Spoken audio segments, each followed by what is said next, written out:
Welcome to the Leaderish Podcast with your hosts, Regina and Doris. Hey, Doris. How's it going? Hey, Regina, it is going very well. How about you? Oh my gosh, so good. I've had the best week. I got to catch up with an old boss who I adore and haven't talked to in 7 years, if you can believe that. We had the best conversation. It was life-giving. I had lunch with Dr. Jen this week, which was Oh, amazing. lucky you. I know. And that was a ton of fun and lots of laughs. And I have spent some amazing time coaching some amazing women. I mean, you want to talk about a full cup right now. It is like overflowing again. How about you? The same. I had a fantastic week as well. If you recall on our last recording, I talked about a writing course that I was going to take. And I completed that writing course. It was over a weekend. And a friend of mine, Heather Ebert, that I know from Toastmasters, she is a professional writer. She's a freelancer, copywriter, a ghost writer. So people tell her their story and then she writes it into a best-selling book. And so she had this weekend retreat. It was all on Zoom, but it really helped stir some of the creative juices I know I have inside of me. And I think one of my favorite parts of that was starting as a madman, meaning each sentence doesn't have to be perfect. The grammar doesn't have to be perfect. The punctuation, just start writing stream of consciousness and worry about it later. That's the first part of writing is just write. So I'm excited about starting that process. And then I facilitated a disc workshop this week, which was the first one as a business coach. So I was very excited about that. I think the team had a lot of fun with it. Fun. And then I went to a conference of insurance and financial services professionals, and we had a booth. So I was with the coaching affiliation or coaching association that I hang out with. So we did 20 minutes of speed coaching for a few people that signed up, and we had more people interested in the Yeah. speed coaching session than we had slots for. So we're going to try to get back to those folks later. But then we also did a workshop on one of the tools that we offer in the association. So it just full circle. This last 7 days has been a whirlwind. It has been fabulous. And my cup is full. Speaking of cups, what is in your cup today, Regina? Okay. So I've been waiting for this. Thank you for asking. Several years ago, my husband got me an Arkle. It is a fancy word for a fancy soda stream. I mean, it uses the soda stream thing. I use soda stream bottles. It's beautiful. It's like a piece of art sitting on my countertop, but I haven't been using it lately and I've been buying a lot of cans. And I felt bad about that, even though we recycle all of our cans. And so I wanted to go back to the Arkle, but I didn't have any flavors. So I bought a whole bunch of flavors from Amazon. So I am drinking sparkling water out of my Arkle with the bubbly blackberry flavor in it. So most of the time I have, sparkling water and it's delicious and I can mix them. I got 6 different flavors. So if I want blackberry cherry, blackberry Mm. mango, whatever, I can do it. I feel like a bubbly mixologist right now. I love it. All right. So we have a pretty good Mhm. lineup today. Oh You wait, did did I ask you not. what's in your You did cup? not. No, I didn't. Oh my gosh, I'm like just so excited about what we're talking about. I totally forgot.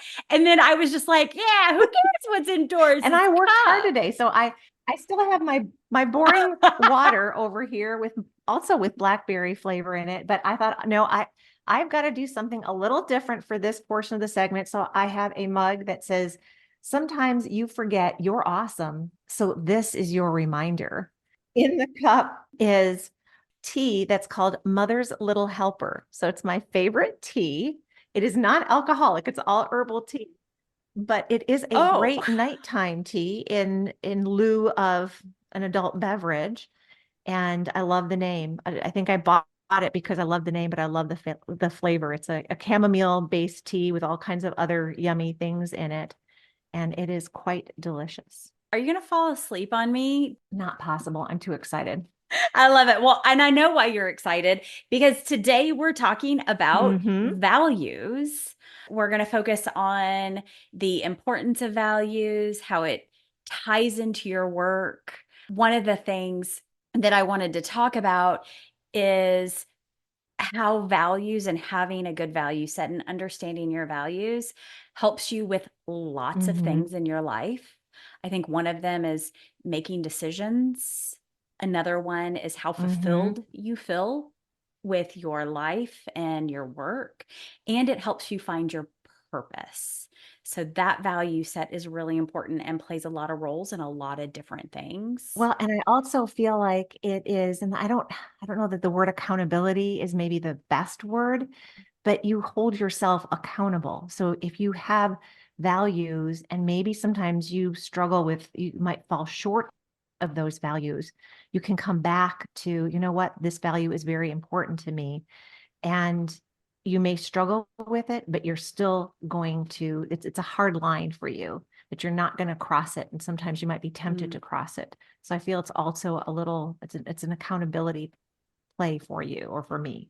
Yeah, absolutely. It's interesting that you bring that up. I'd like to share a personal story. And one day when my kids grow up, they're really going to hate that I put this on a podcast. My youngest had asked to read a book on the iPad, and we keep our iPad locked. So I unlocked the iPad so that he could read his book. He took the iPad upstairs, which actually is kind of against the rules. So there was the first challenge. He took it upstairs. I go upstairs to check on him, and he's actually watching YouTube under his covers. And then when we talked about it, he didn't tell me the truth. And one of our biggest family values in our Hmm. family is integrity. So I had to have a conversation with him about how he lost his integrity 3 times in one Mm. morning over one thing. And so using that integrity to hold him accountable is really important. And I shared this before in our others values episode that we did a couple years ago, but in our house, integrity is one of our family values. It's also one of my personal values. And every time we have integrity challenges in our house, we always ask each other, what is integrity? And the answer is always do what's right, even when no one's looking.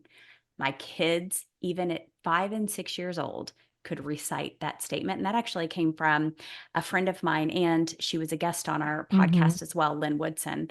I heard her talking to her kid about that before I ever had children. And I was like, I'm doing Well, that. and it's so great when they grow up believing that they turn into really great Hmm. adults. They turn into great human beings later on in life Yeah. because they were taught Yeah. properly when they were children. Yeah, well, because values are your set of guiding principles. They're the beliefs that help you Hmm. differentiate the good Yes, from the bad. absolutely. And I love Brene Brown's definition as well. And in preparing for this episode, I went back. So I'm sure that a lot of our listeners have read the book Dare to Lead by Brene Brown. And there's a whole section on values. And her definition Mhm. is a value is a way of being or believing that we hold most important. And I like the two together, right? It's the things that we believe that we hold important and help us Hmm. differentiate good and bad. How did you work through what your values are? There are a couple of tools. So the chapter on values. So Brene has this list of 60 something values in her book, but I found a tool online called personalvalue.es. So it's like the whole word personal values spelled out, but instead of a .com, it's a .es, and we'll put those in our notes. But it gives you a probably a 15-minute test. So you have a choice of 62 different values. You can choose all 62 of those values if you feel they're important to you. And then you get a series of either or questions. Which is more important, this one or this one? Kind of like an eyeglass test, A or B, and then B or C, and then goes back to A or Hmm. C. So it kind of challenges you and which is Hmm. more important. Yeah. So you do this over the course of, I can't remember how many questions, 20-ish questions, and it spits out 5 values. And the 5 values that I completely agree with that it chose for me. And what's ironic, I love to teach. And I discovered one day, and one of the, if you, when you do a values test or an assessment of some sort, in order to keep it at top of mind, you want to try to create some kind of an acronym or a song or some way to remember it so you keep it top of mind all the time and to help you not fall short. So back to your behaviors, how should I behave? It helps you stay on top of the behaviors you hold most dear. And mine is Mm-hmm. TEACH. My acronym is TEACH: trust, ethics, authenticity, compassion, and honesty are the five. Now, Brene says I need to whittle that down to two. So when I read or reread the Mm. book this spring, earlier this year, I whittled that down to trust and compassion. I felt were my top two most important values. And I live by those every day and probably have for most of my life, even before I knew what the word values meant. How about you? Based on your recommendation, I did the personal values website. I don't think I love it as much as you did, and that is okay. It did have maybe 30 values to choose from. I didn't find some of the values that I really hold dear, but I did get results that I agree with. Um, but I think for me, Brene's episode, which will link or episode, yeah, Brene's value exercise has been the one that Mm-hmm. I've used the most, either that or the values card deck that comes with the leadership challenge. And so I've used that. It's a sword activity that you use cards with. Both are great. What I love about Brene's is that I get to circle as many words that resonate with me and then whittle that down. I was able to get mine to four, not two. I do Mm-hmm. have my top two, and I've kept these. They're the same that Dr. Jen and I worked on, several years ago. And those are excellence, integrity, connection, and enthusiasm. So those are my four. And then excellence and integrity really are my top two. If I'm going to do it, I'm going to do it well. And integrity because, well, Towdies do what's right, even when no one's looking. 100%. I think that's where ethics comes into. Ethics and integrity are probably really closely linked. That's right. Ethics, by the way, was my number one on Mm-hmm. personal values. Excellence and integrity, I don't know which one comes first. It's kind of a chicken or an Mm-hmm. egg thing for me. There's a few other values exercises out there that might be helpful. For instance, I use the Hogan assessment when I coach leaders and executives, and Hogan's has a whole values report that they provide, and so that's based off of data and the way that you answer questions. And there's a list of 10. So it's a very small list. And like Mm-hmm. there's no choosing. This is based on your responses.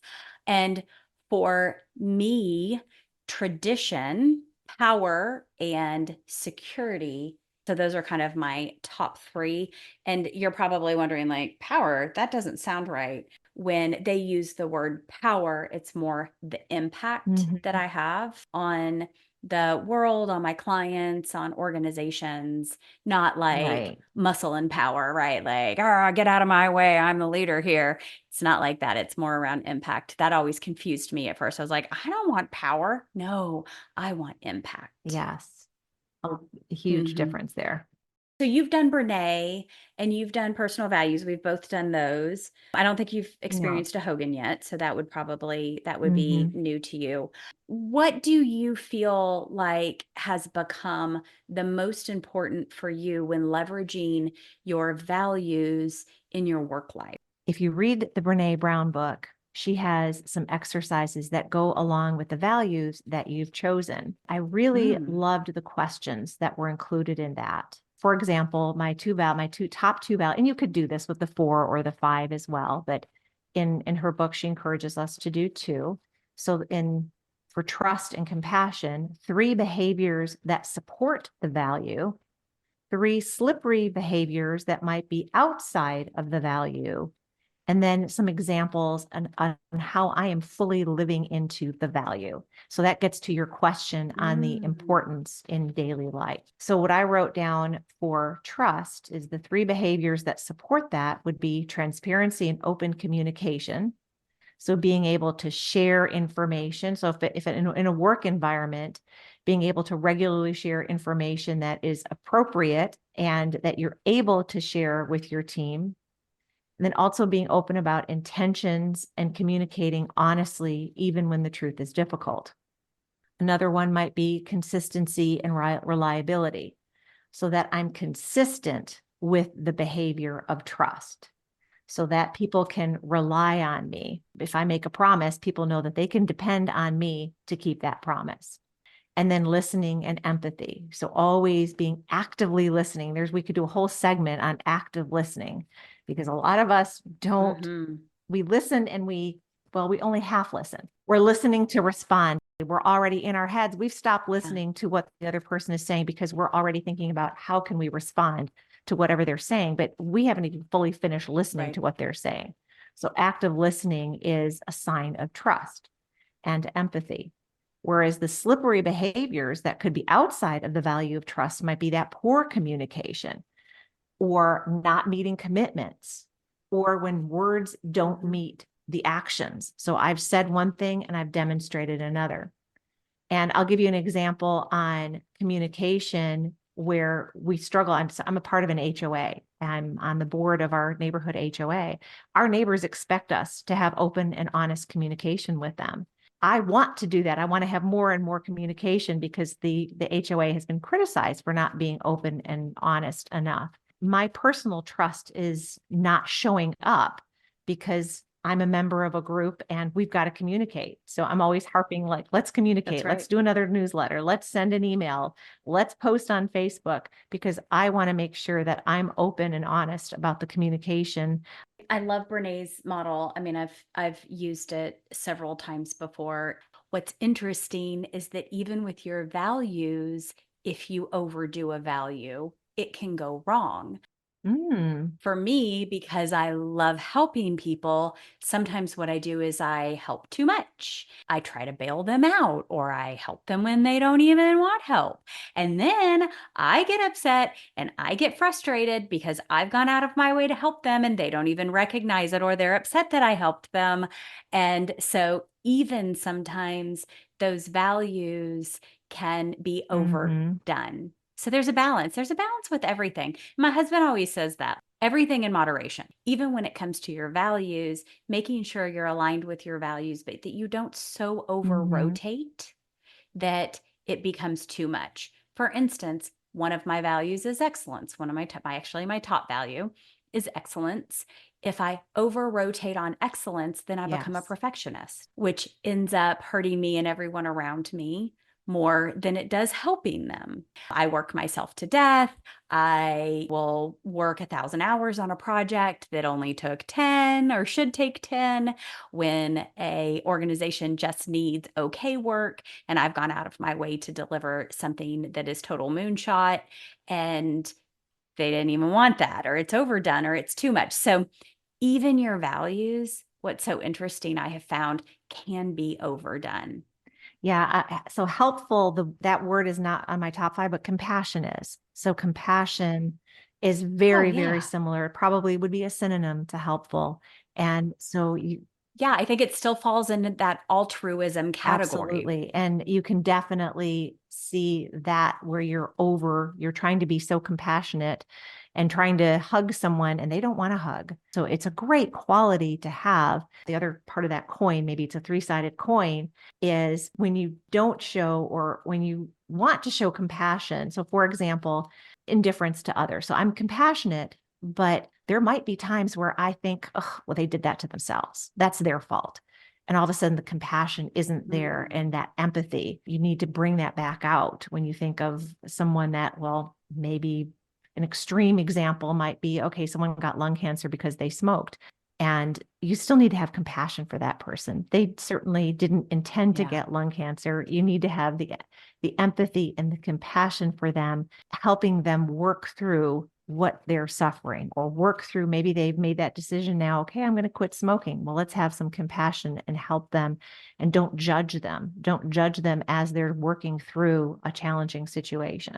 It's so interesting because like everything that we talk about, or what I find you and I talk about quite a bit, and this is even just in our one-on-one conversations, is like the overuse of a good Mm-hmm. thing or not using something that is a strength of yours. And I think values falls right in line. What are we missing when we think about values? I think what we haven't talked about is the importance for our listeners. Why should they care? Why should they pick up a Brene Brown book or go to value.es or do the Hogan assessment? What would be in it Mm. for them to take an assessment, figure out what their values are, and then live by those values? Gosh, Doris, I love that because I think values are so important for us as our North Star. They help us make choices and decisions. My values help me make choices on how I raise my children. I've already shared examples of that with you. My values help me choose a company to work at. Mm-hmm. My values tell me when a leader or a team member is not aligning with me. Now, I don't expect everyone to align completely with my values. And trust me, most of the people that have worked with me have not had an excellence value.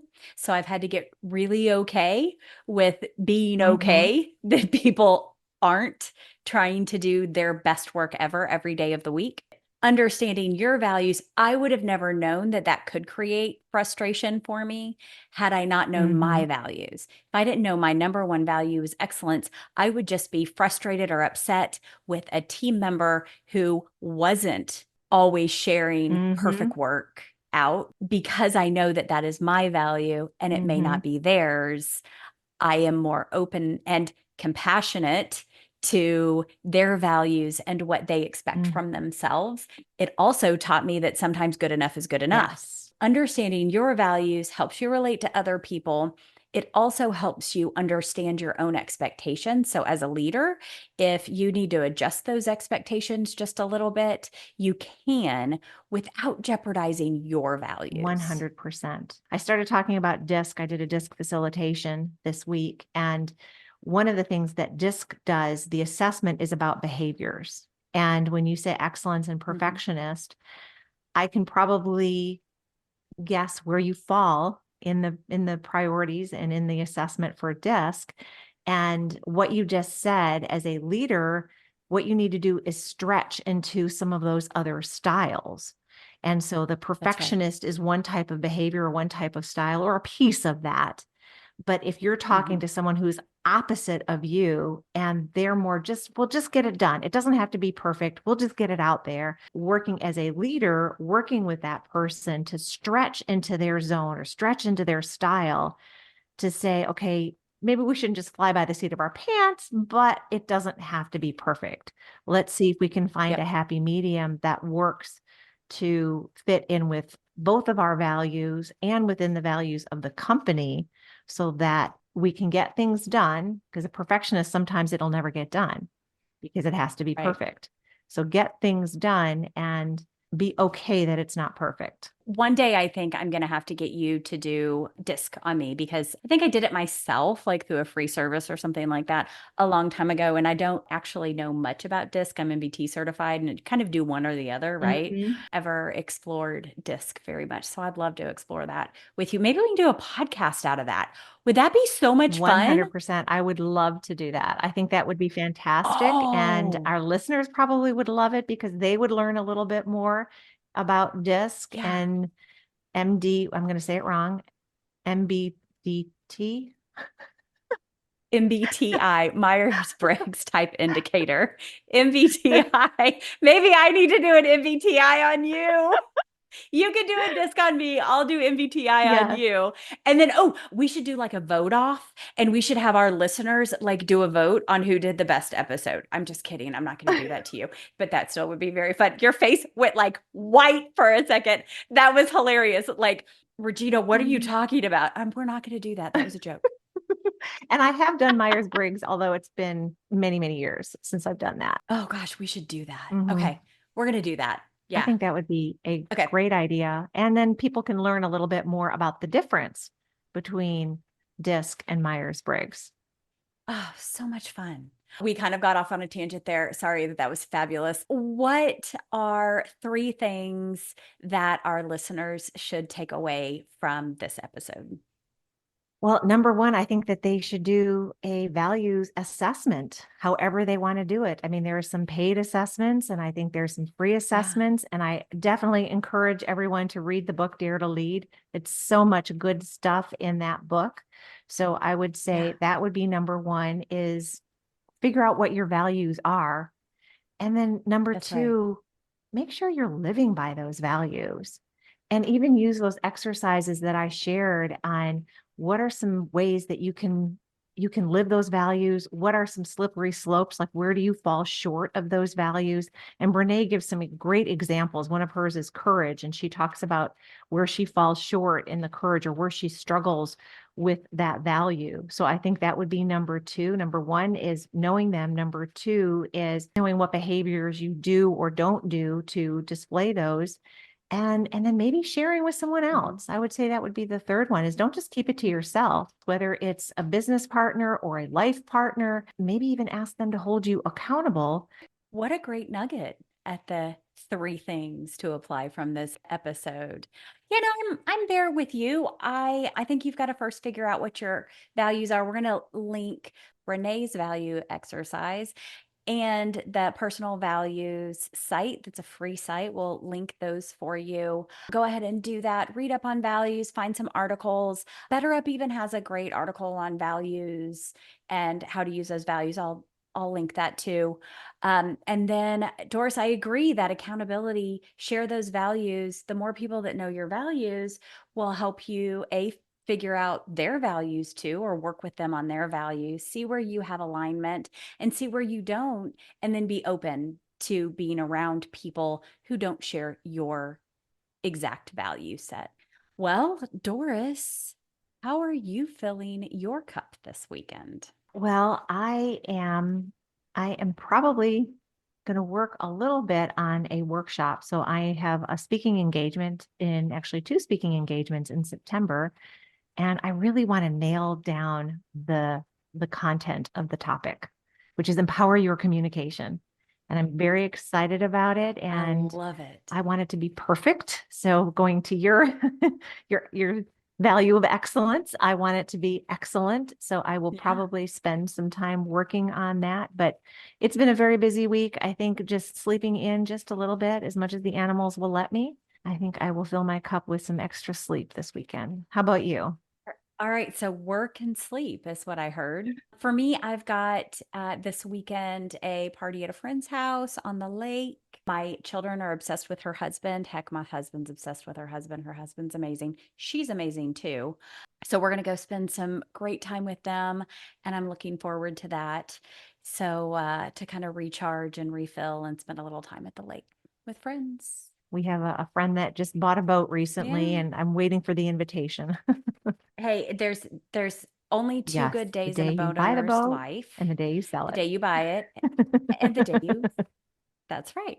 So those are the only two good days. I know this because I own a boat. This year we have only taken our boat out, I think, Oh, twice. It was a mhm. COVID boat. There was nothing else we could do in COVID.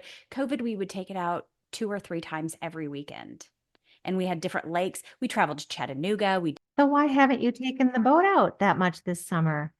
We just have so many other things to do. When with COVID, everything was closed. So if we wanted to get out and do something, you just hop on the boat. Mhm. Your whole family's social distanced. It's great. But now we can go out and do things and spend time with our friends. And we love to golf. So we spend a lot of time on the golf course on the weekends, kayak, Mhm. and we have all of these other things. So we just haven't boated quite as much. So I keep telling my husband it's time to sell the boat. So if anyone's looking for a boat, let us know. It's a little guy. It's not a big boat. Just a little ski boat. Nothing fancy. Doesn't do wakes. Like it's just a little ski boat, but it does have a new engine and all new vinyl. So we did invest in it and got it all kind of gussied up. It's fun. We'll use it this weekend and then hopefully maybe one day we'll sell it because We just don't use it enough. All right. Whew. Okay. A whole thing about the boat. You probably could coach me on the boat. I mean, seriously, it may be a thing that we have to talk about. Obviously, there is a lot there. So, anyway, guys, that's about it for today. I'm going to leave you on a boat. We'd love to talk to you. All of our links can be found in the show notes. You can follow us on this journey as we delve into things, all the things leadership. We'd love a review. If you would take a moment to leave us a 5-star review and comment, we would be forever grateful to you. If you're interested in being a guest and have an engaging topic, just reach out to us at leaderishpodcast@gmail.com with your desired topic and some information on how we can stalk you. And we will follow up and meet with you and see if you'd be a great fit. We'd love to have you. Doris, here's to a great weekend. Here's to a great weekend of voting. Cheers. And I promise I won't work all weekend. Cheers.